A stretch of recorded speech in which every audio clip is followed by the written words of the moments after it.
جی جو RSS کی طرف سے ان کے لیڈر ہیں ان کا اسٹیٹمنٹ آیا ہے کہ جو ڈائلاگ کی ونڈو ہے وہ کلوز نہیں ہونی چاہیے، مطلب ان اے وے ہی supporting dialogue with Pakistan. PDP کا بھی ڈائلاگ پیس ریکانسیلیشن کی پالیسی ہے، آپ اس اسٹیٹمنٹ کو کیسے دیکھتی ہیں؟ نہیں، یہ تو ایک ویلکم جو ہے ایک ہوئی ہے اس میں، it's a welcome thing, welcome ہو گیا ہے، اس کا ہم ویلکم کرتے ہیں کیونکہ اس سے PDP کا جو سٹینڈ رہا ہے ہمیشہ، خاص کر مفتی سعید صاحب کا، کہ جموں کشمیر میں اگر حالات کو درست کرنا ہے، ہمیشہ کے لیے یہاں آپ کو امن قائم کرنا ہے، تو ہمیں جو پاکستان کے ساتھ ڈائلاگ کی جو ہے کھڑکی ہمیشہ کھول کے رکھنی ہے، نیگوسیشنز کرنے ہیں، اس کے بغیر کوئی چارہ ہی نہیں ہے. نہ صرف مفتی صاحب، ایون واجپئی جی سے کہ آپ اپنے دوست بدل سکتے ہیں، ہمسائے نہیں بدل سکتے ہیں. تو یہ اچھی بات ہے کہ اگر RSS کے جنرل سیکرٹری نے یہ بات کہی ہے کہ ہمیں پاکستان کے ساتھ بات چیت کرنی چاہیے، اس کے بغیر کوئی چارہ بھی نہیں ہے. آپ نے دیکھا کہ ایران جیسا ایک چھوٹا سا ملک، دوسری طرف سے امریکہ اتنا بڑا سپر پاور، اور اسرائیل، انہوں نے کتنی اٹیکس کیے ایران پہ، پر آخرکار وہ بھی اس وقت مجبور ہو کے چاہتے ہیں کہ بات چیت سے ہی کوئی مسئلے کا حل نکلے.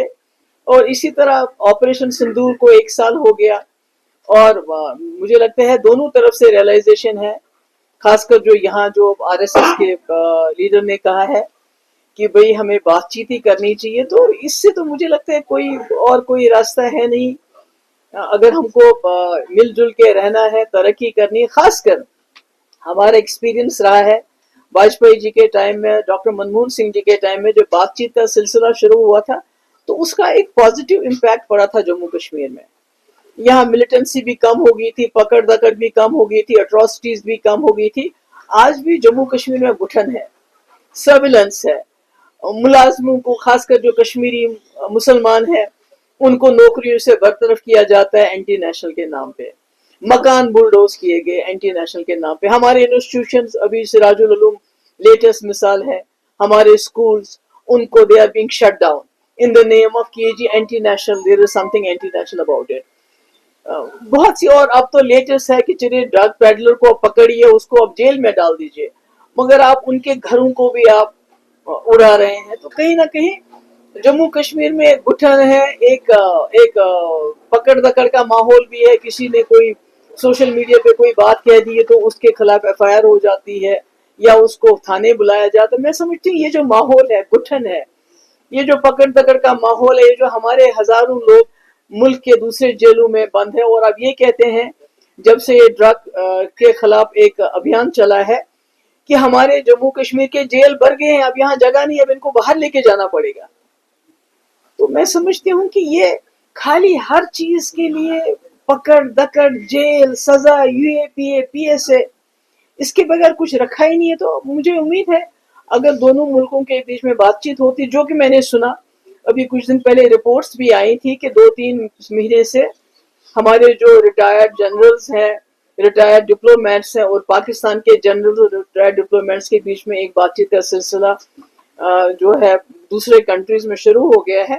تو اگر واقعی اس کو عملی جامہ پہنایا جاتا ہے، مجھے لگتا ہے اس کا جموں کشمیر کے ماحول پہ بھی ایک پازیٹیو اثر ہوگا. اور یہاں یہ جو پکڑ دکڑ، یہ جو شک ہے، اینٹی نیشنل کے نام پہ لوگوں کو تنگ کیا جاتا ہے، مشکل میں ڈالا جاتا ہے، مجھے لگتا ہے کہیں نہ کہیں اس میں بھی لوگوں کو ایک ریلیف مل سکتا ہے. دیکھیے، PDP کی سرکار 2 بار رہی، دونوں بار الائنس میں تھی.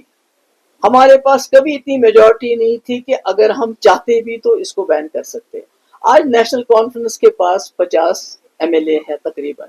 ان کے خود اپنے ممبر پارلیمنٹ روح اللہ صاحب نے کہا ہے کہ جہاں بھی ہم کمپین کرتے تھے اسمبلی میں، تو ہم اس وقت لوگوں کو بولتے تھے کہ ہم یہاں شراب کی دکانیں بند کر دیں گے. یہ ان کے الفاظ ہیں، میرے الفاظ نہیں ہیں.